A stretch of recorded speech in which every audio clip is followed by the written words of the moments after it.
Tender Lizzie could not bear to watch her sister's cankerous care, yet not to share. She night and morning caught the goblin's cry, "Come buy our orchard fruits, come buy, come buy."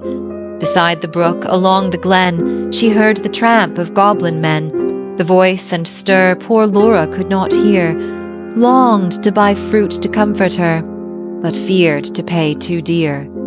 She thought of Jeanie in her grave, who should have been a bride, but who for joy's brides hoped to have fell sick and died in her gay prime, in earliest winter time, with the first glaring rime, with the first snowfall of crisp winter time. Till Laura, dwindling, seemed knocking at death's door. Then Lizzie weighed no more better and worse, but put a silver penny in her purse, kissed Laura, crossed the heath with clumps of firs at twilight, halted by the brook, and for the first time in her life began to listen and look.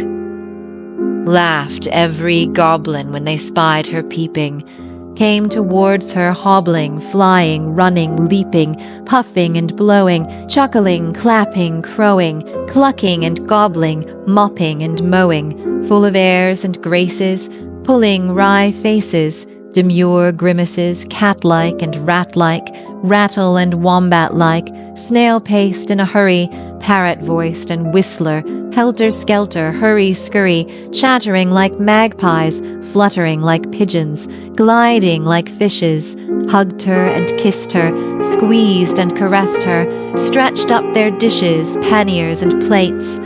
Look at our apples, russet and dun, bob at our cherries, bite at our peaches, citrons and dates, grapes for the asking, pears red with basking out in the sun, plums on their twigs, pluck them and suck them, pomegranates, figs. "Good folk," said Lizzie, mindful of Jeanie, "give me much and many," held out her apron, tossed them her penny. "Nay, take a seat with us, honour and eat with us," they answered grinning.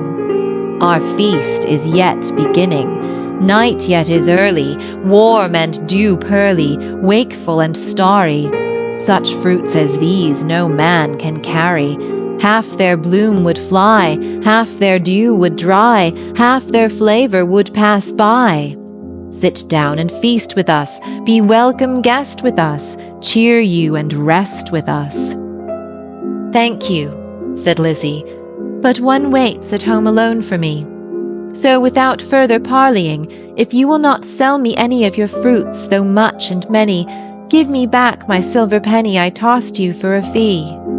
They began to scratch their pates, no longer wagging, purring, but visibly demurring, grunting and snarling.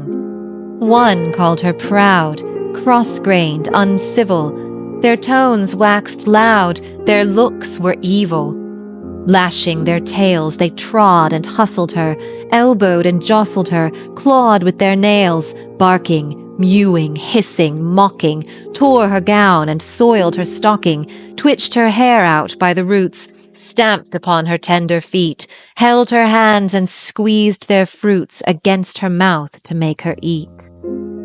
White and golden Lizzie stood, like a lily in a flood, like a rock of blue-veined stone lashed by tides obstreperously, like a beacon left alone in a hoary, roaring sea, sending up a golden fire, like a fruit-crowned orange tree, white with blossoms honey-sweet, sore beset by wasp and bee, like a royal virgin town topped with gilded dome and spire, close beleaguered by a fleet mad to tug her standard down.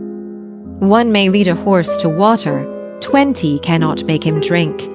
Though the goblins cuffed and caught her, coaxed and fought her, bullied and besought her, scratched her, pinched her black as ink, kicked and knocked her, mauled and mocked her, Lizzie uttered not a word, would not open lip from lip, lest they should cram a mouthful in, but laughed in heart to feel the drip of juice that syruped all her face, and lodged in dimples of her chin, and streaked her neck which quaked like curd.